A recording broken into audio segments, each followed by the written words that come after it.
জামাই আদরের তৃতীয় পর্বে আপনাদের সবাইকে স্বাগত। সকাল থেকে প্রচুর পরিমাণে বাজারঘাট করার পর ফল, সবজি, মাছ, দই সব কিছু একসঙ্গে কিনে নিয়ে গিয়ে শাশুড়ি মায়ের হাতে তুলে দিলাম।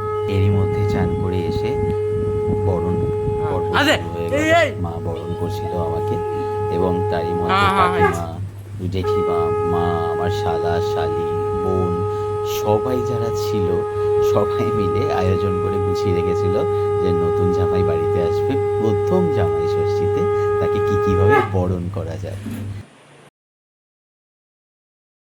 পর মাকে প্রণাম করে মায়ের হাতে মায়ের ছোট্ট উপহারটা আমি তুলে দিলাম। সকালে টিফিনের জন্য ছিল 7-8 রকমের ফল, লুচি, তরকারি, প্রায় 5-6 রকমের মিষ্টি। আর আমার শাশুড়ি মা দুপুরবেলা এত খাবারের আয়োজন করেছিল যে সবটা খেয়ে উঠতে গিয়ে আমার নাজেহাল অবস্থা হয়ে গেছিলো।